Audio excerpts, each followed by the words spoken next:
The message arrived on a Tuesday, 17 years ago, and it changed everything for John Morrison. He remembered reading it in his small apartment on Earth, the words glowing on his tablet screen like a promise of adventure and purpose. And he remembered how his hands had trembled with excitement as he accepted the position of human ambassador to the Galactic Council. Border Station Kethra. Back then, humanity had only been part of the Galactic Council for 3 years, and they were still considered newcomers, still treated like children who had stumbled into a room full of adults. And John Morrison was one of the first humans chosen to represent his species among the stars. The Kethra station sat at the very edge of Council space, a tiny metal structure floating in the darkness between two great powers, and it monitored the border with the Varax Dominion, an empire that had refused to join the Council and watched them with hungry eyes. Morrison arrived at the station with 3 suitcases, a collection of old books, and enough optimism to fill a cargo ship. And he was greeted by a skeleton crew of maintenance robots and a single desk administrator who handed him a datapad and left on the next transport. The administrator told him the posting would last 6 months, maybe a year at most, just until the Council established a proper diplomatic presence in the region. And Morrison believed every word because he had no reason to doubt the great and ancient Galactic Council. 6 months passed, then a year, then 2 years, and Morrison sent request after request for updates on his reassignment. But the responses grew less frequent and then stopped entirely. And he realized something terrible had happened. The Council had forgotten him. It was not malice or punishment or any deliberate act of cruelty, but simply the cold indifference of a bureaucracy so vast that a single human on a distant station meant nothing at all.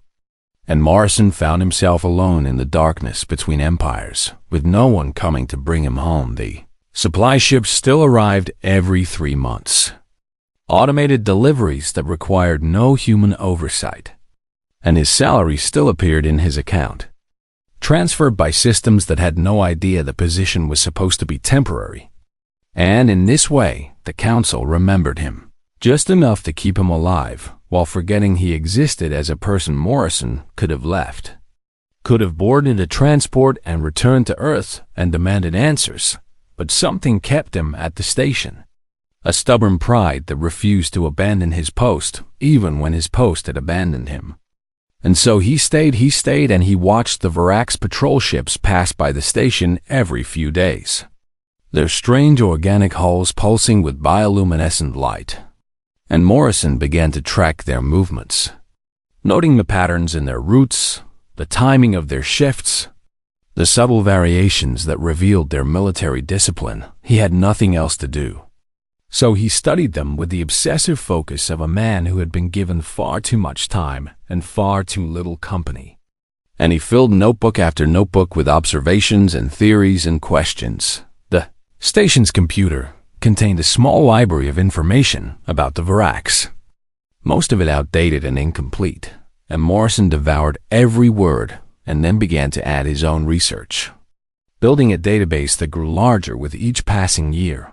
He learned their language first, the clicking consonants and tonal variations that most Council species found impossible to master, and he practiced alone in his quarters until he could understand their patrol communications, their casual conversations, their jokes and complaints and dreams.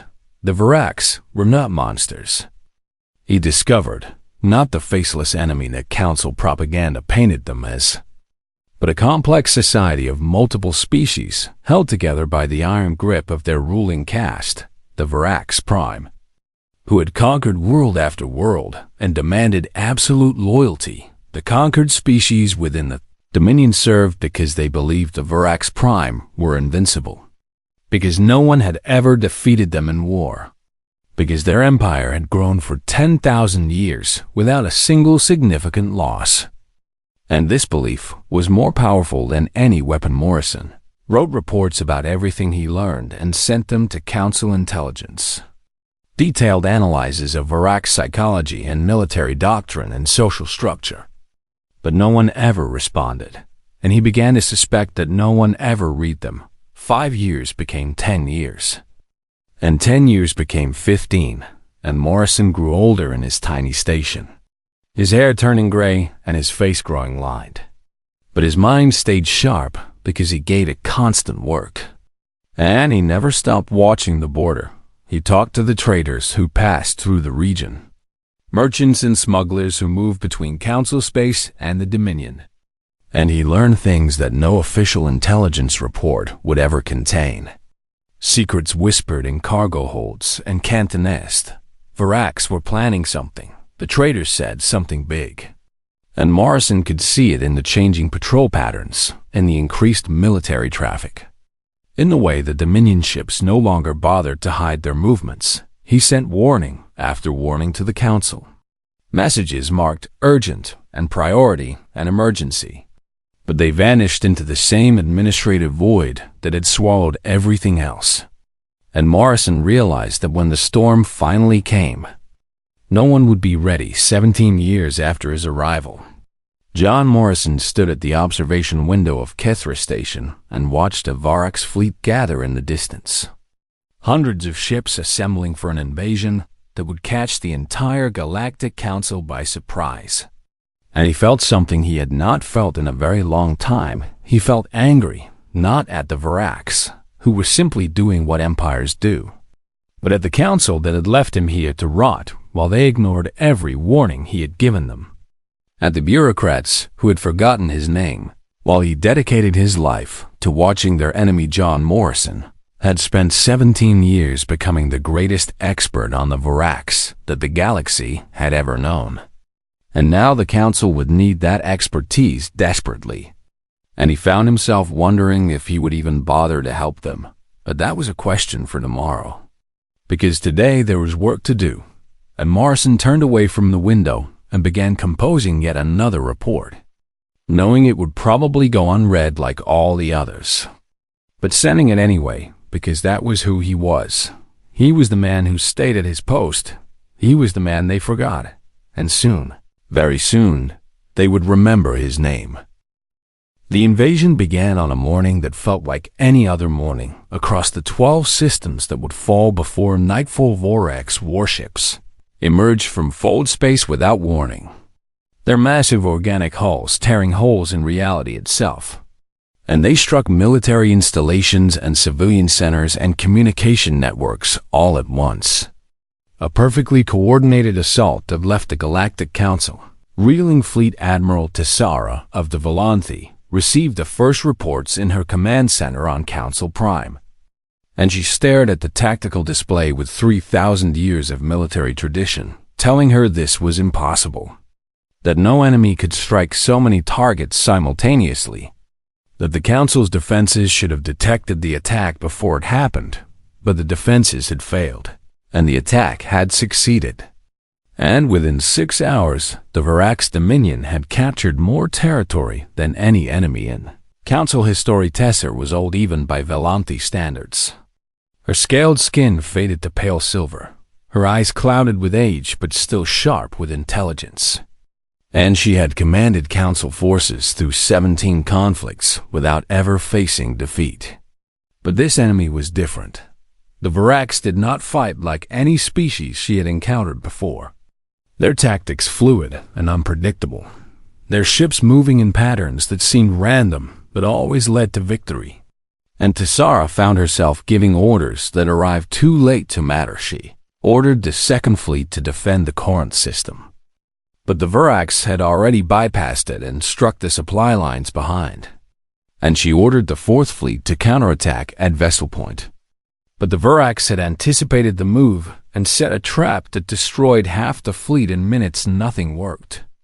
Nothing made sense, and Tessara began to wonder if the Council had finally met an enemy they could not defeat far away. At the edge of Council space, John Morrison watched the invasion unfold on sensors that were older than most of the officers fighting the war. His equipment was outdated, and his resources were limited. But he had 17 years of experience watching the Varax, and he could see things in their attack patterns that no one else could see. weaknesses and hesitations and gaps in their coordination, he began transmitting analysis to Council Command. Detailed reports on Varak's tactics and psychology. Explanations of why they struck certain targets and ignored others. Predictions of where they would attack next, based on their cultural priorities and military doctrine. First report went unanswered. The second report went unanswered. The third, fourth, fifth, and sixth reports all vanished into the same administrative void that had swallowed his warnings for 17 years. And Morrison felt the familiar frustration of being ignored rise up in his chest like a fire. But he kept transmitting, because the alternative was doing nothing. And John Morrison had never been good at doing nothing on the 11th day of the war. A junior analyst in Council Intelligence stumbled across Morrison's transmissions while searching for intercepted enemy communications, and she almost deleted them before she noticed something strange about the encryption signature. These were not enemy transmissions at all, but Council diplomatic codes, old codes that should have been retired years ago.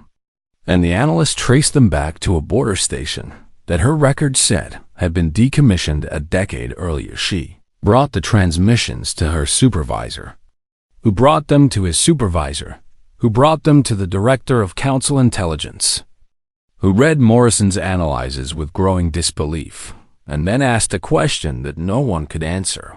Who was this human? And how did he know so much about the Varaks? The investigation took 3 days, 3 precious days while the war raged and systems fell. And finally someone found the records of Ambassador John Morrison, assigned to Kethra Station 17 years ago for a temporary posting that had never ended. High Counselor Yemeth himself ordered a courier ship to retrieve Morrison, the fastest vessel available, and the crew was told only that they were picking up an asset of critical importance to the war effort.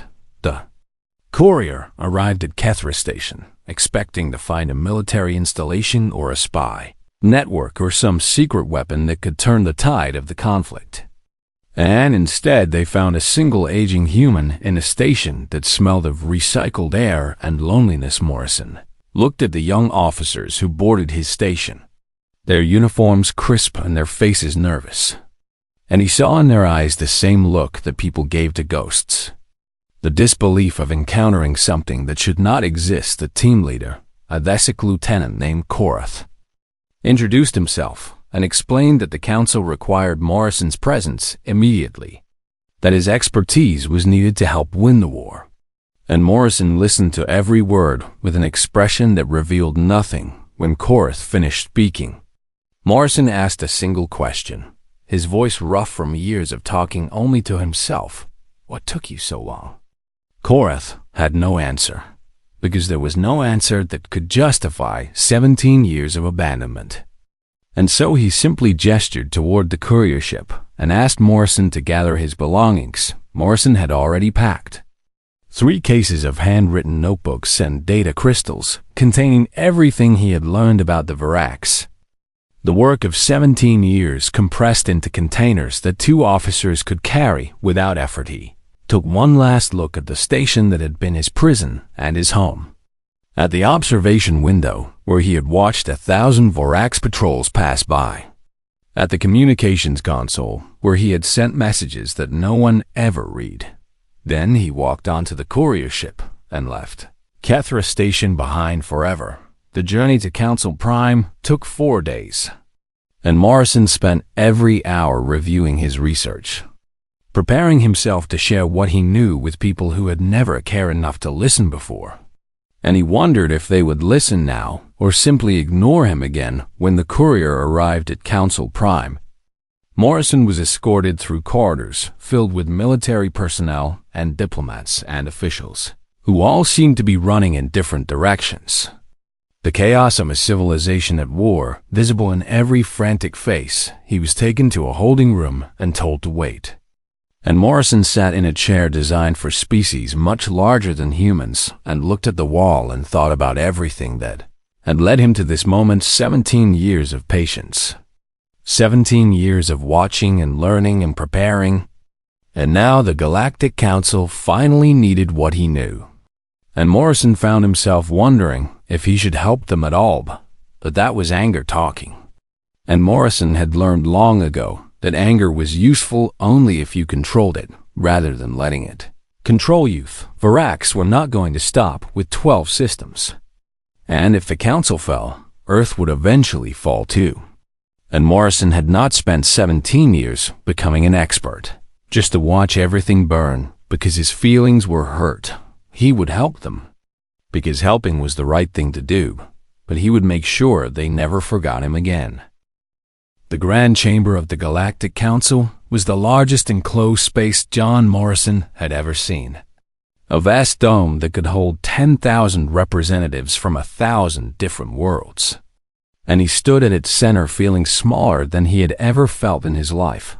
The council members looked down at him from there. Elevated platforms, arranged in concentric rings that rose toward the ceiling like the seats of an ancient amphitheater. And Morrison could feel their eyes judging him, measuring him, deciding whether this forgotten human was worth their attention. High Counselor Yemeth presided over the assembly from the highest platform.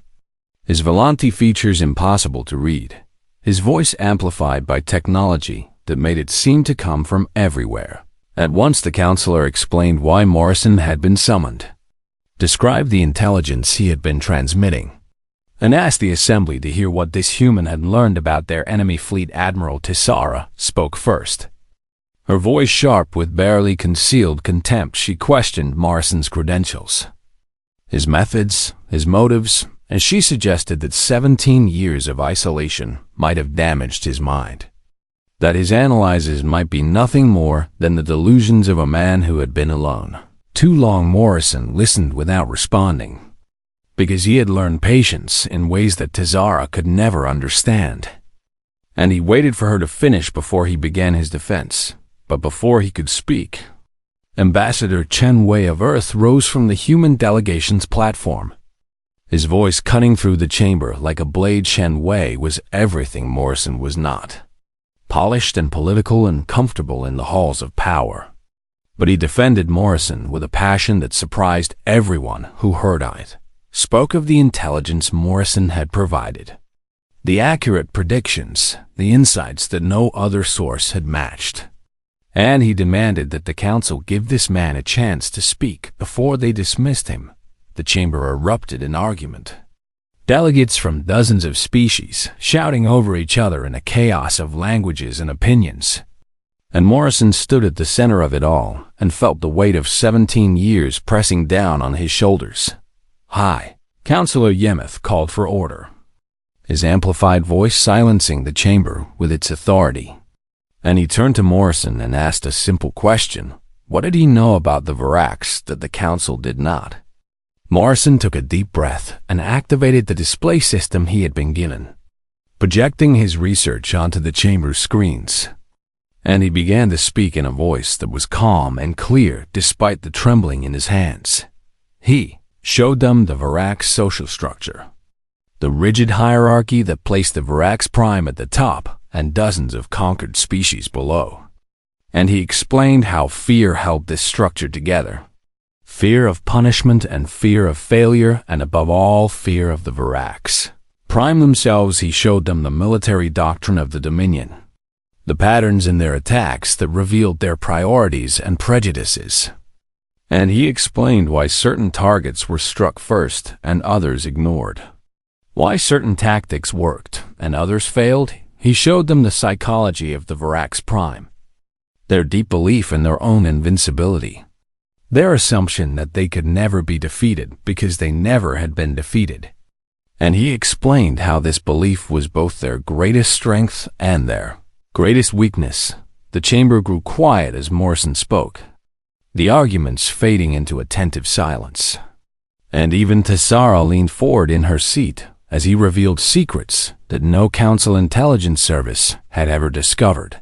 The Varax Dominion was not an empire built on loyalty or ideology or shared culture, Morrison explained, but an empire built on a single idea. The idea that the Varax Prime could not be beaten every conquered species served, because they believed resistance was futile, because 10,000 years of unbroken victory had convinced them that the Voraks were something more than mortal. And this belief was the foundation on which everything else rested, if that foundation cracked. Morrison said the entire Dominion would crumble. The Council had been fighting the Voraks fleet, trying to defeat them in conventional battle, trying to outmaneuver and outfight an enemy that had 10,000 years of experience in exactly this kind of war. But the Voraks did not need to be defeated in battle.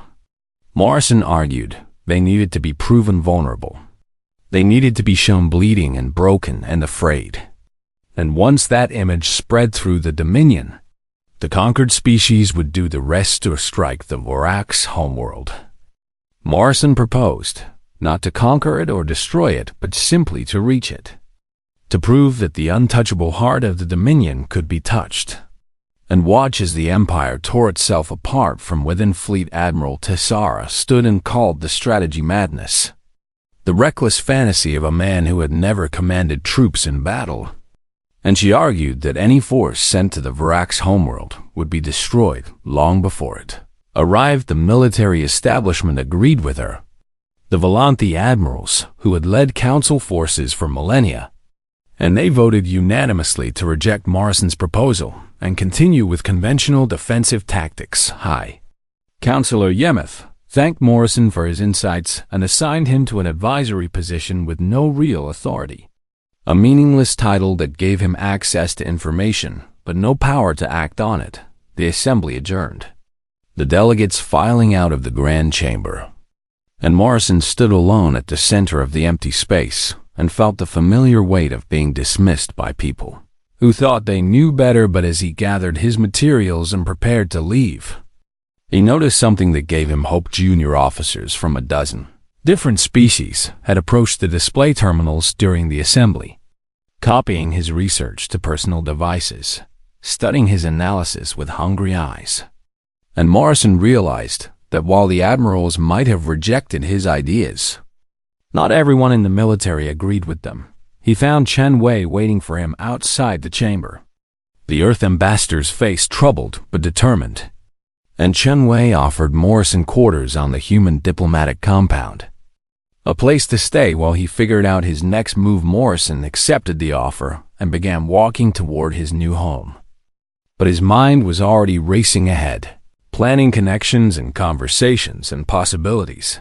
The Council might have rejected his strategy, but the Council was not the only power in the galaxy. Somewhere in the ranks of the military, there were officers who understood what Morrison was saying, officers who could see that the current path led only to defeat. And Morrison intended to find them. He had spent 17 years learning patience. Now he would spend that patience on building something new. 3 months into the war, the Galactic Council had lost 47 systems, and the losses showed no sign of stopping. Fleet Admiral Tessara's defensive strategy had failed exactly as Morrison predicted. Her fleet spread too thin across too many fronts, her tactics too predictable against an enemy that had been fighting wars for 10,000 years. The Majoran Lears Council met in emergency session after emergency session, the delegates arguing about resource allocation and evacuation priorities and diplomatic overtures that everyone knew the Voraks would reject. And Morrison watched it all from his meaningless advisory position with growing frustration. But he had not been idle during those 3 months. The first officer to contact him was a Thesic lieutenant commander named Vora, a tactical analyst who had read his research during the Grand Chamber presentation and recognized the truth in his words. Vora introduced him to others, junior officers from a dozen species who had grown tired of watching their fleets die following strategies that did not work. And slowly, carefully, Morrison built a network of allies in the shadows of the military establishment. They called themselves the Kethra Circle, named after the station where Morrison had spent his long exile. And they met in secret locations across Council Prime to discuss what the admirals refused to consider: the Circle included navigators who knew routes through Varak space that official charts did not show.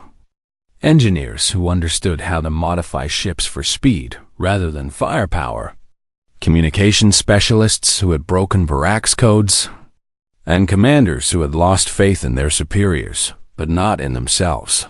Together, they developed Operation Homecoming, a mission so dangerous and unauthorized that discovery would mean courts-martial for everyone involved. The plan was simple in concept, but nearly impossible in execution. A small strike force would travel through Varak's territory, using smuggler routes and stolen patrol codes, avoiding the main fleets that guarded the approaches to the Dominion.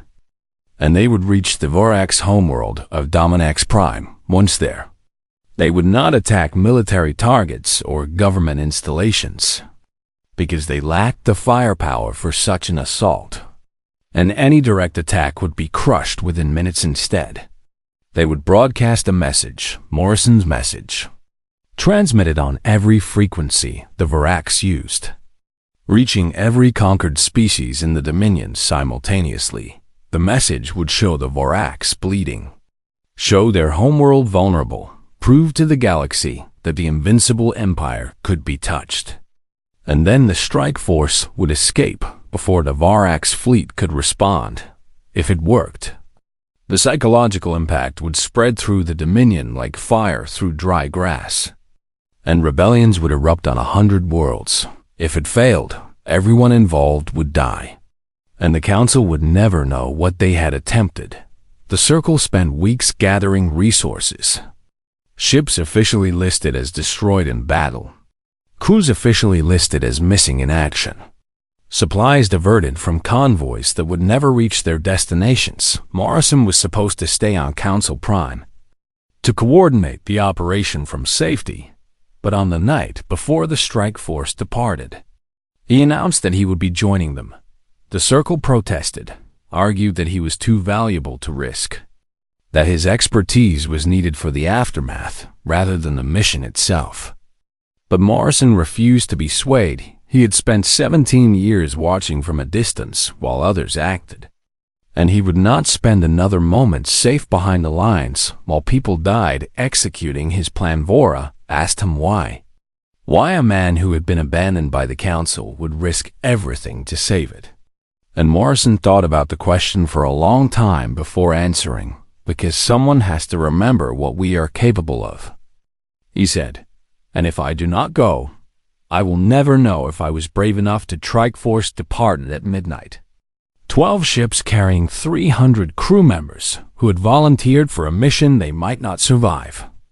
And Morrison sat in the command center of the lead vessel and watched Council space fall away behind them. The journey through Varak's territory took 3 weeks. 3 weeks of hiding in asteroid fields and radiation shadows. 3 weeks of silent running with systems powered down to avoid detection. 3 weeks of tension so thick it felt like a physical weight. They lost 2 ships to Varak's patrols. Quick and violent engagements that ended before they truly began.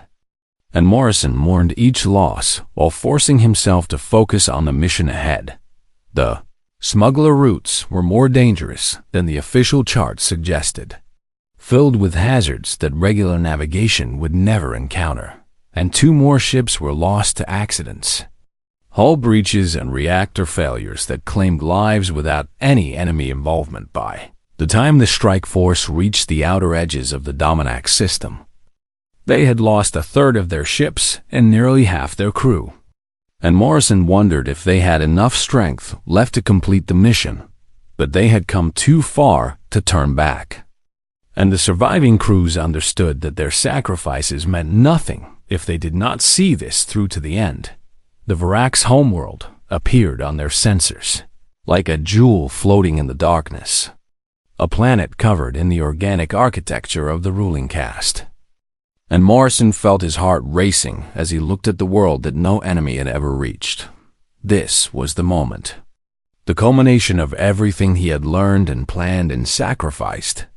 And he found himself thinking about the young man who had accepted a diplomatic posting 17 years ago. never imagining it would lead him here. That young man had wanted adventure and purpose, and he had found both in ways he never could have predicted. Morrison signaled the communications specialist and began preparing his message. The words he had rehearsed 1,000 times in his quarters on Kethra Station. And he knew that the next few minutes would determine the fate of the war. The Bay Strike Force powered up their transmitters and aimed them at the planet below, and John Morrison began to speak. Morrison's voice echoed across every communication frequency in the Dominion, reaching billions of ears on thousands of worlds. And the message he delivered would change the galaxy forever. He spoke in the Varax language, the clicking consonants and tonal variations that he had spent 17 years learning to master. And he addressed not the Varax Prime, but the conquered species who served them. He told them that the Varax were not gods, not invincible beings beyond the reach of mortal weapons, but flesh and blood creatures who could bleed and break and die just like anyone else. He showed them images from the war. Council ships destroying Varax vessels, Varax soldiers falling in battle. The unstoppable empire stopped again and again by species who refused to surrender. And then he showed them where he was standing. The sensors of his ship pointed at the planet below, and he proved that the Varax homeworld, the sacred heart of the Dominion, could be reached by enemies who were brave enough to try. The Galactic Council forgot about me for 17 years. Morrison said, his voice carrying across the stars. But I never forgot about you, and I promise you now that we will not forget about you either. He gave them coordinates, locations of resistance networks that the Kethra Circle had been quietly supporting through smuggler channels, places where they could find weapons and training, and others who shared their desire for freedom. He gave them hope, the most dangerous weapon in the galaxy, more powerful than any fleet or army or bomb. And then the Varax responded alarm. Signals screamed through the strike force as hundreds of ships emerged from the planet's defense grid. Organic warships with weapons that could tear them apart in seconds. And Morrison watched them coming with a strange sense of peace. They had done what they came to do. The message had been sent. And whatever happened now could not undo that accomplishment.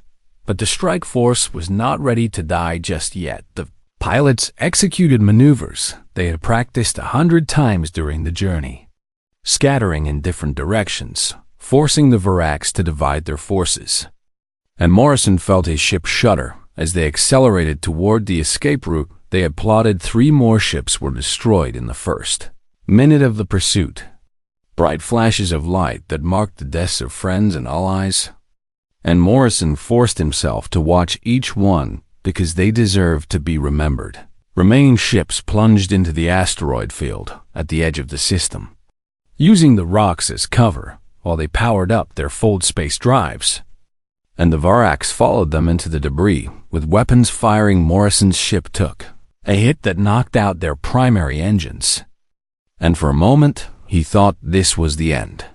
Thought he would die here at the edge of enemy space with his mission accomplished, but his life over. But the engineer, a young human woman named Sarah Chun, who had volunteered despite knowing she would never see Earth again, managed to reroute power to the secondary systems.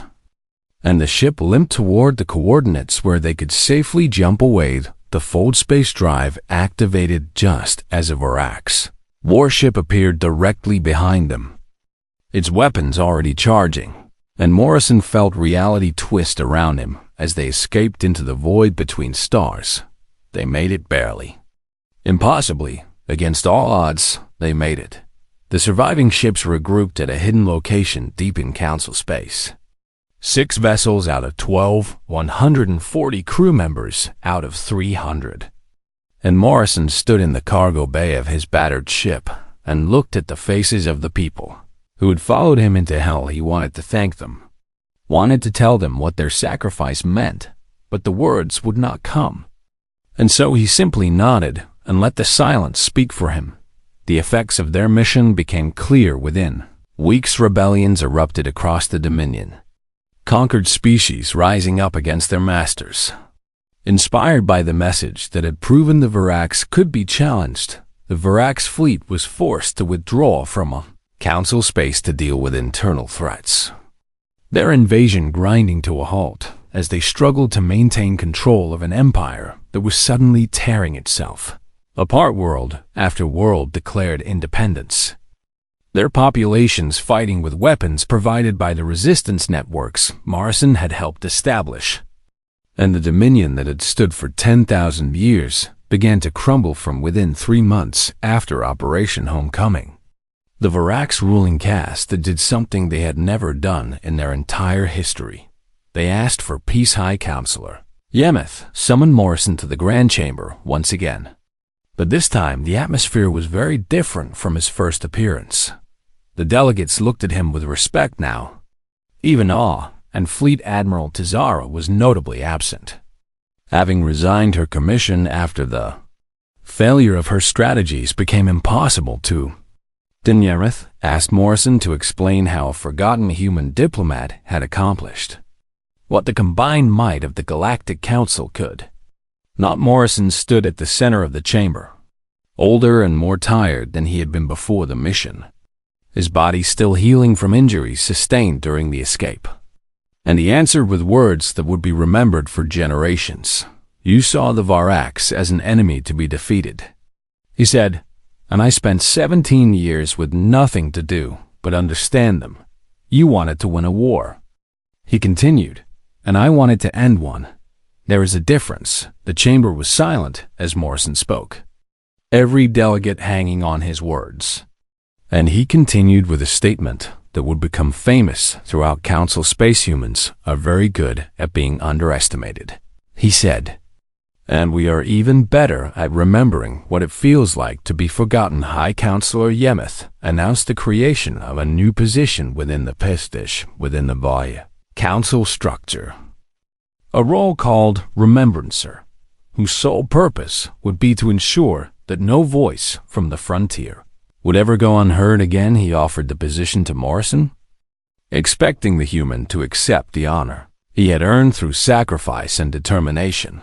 But Morrison declined. He requested instead a new assignment, a posting to another border station, another remote outpost at the edge of known space.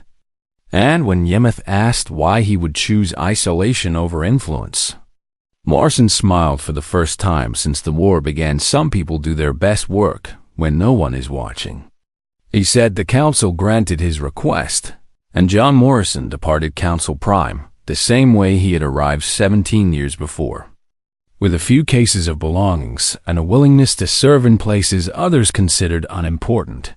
But this time, he knew he would not be forgotten. His message to the Dominion had been recorded and spread across the galaxy, his face and voice recognized by billions of beings who had heard him speak of hope and courage and the power of refusing to surrender.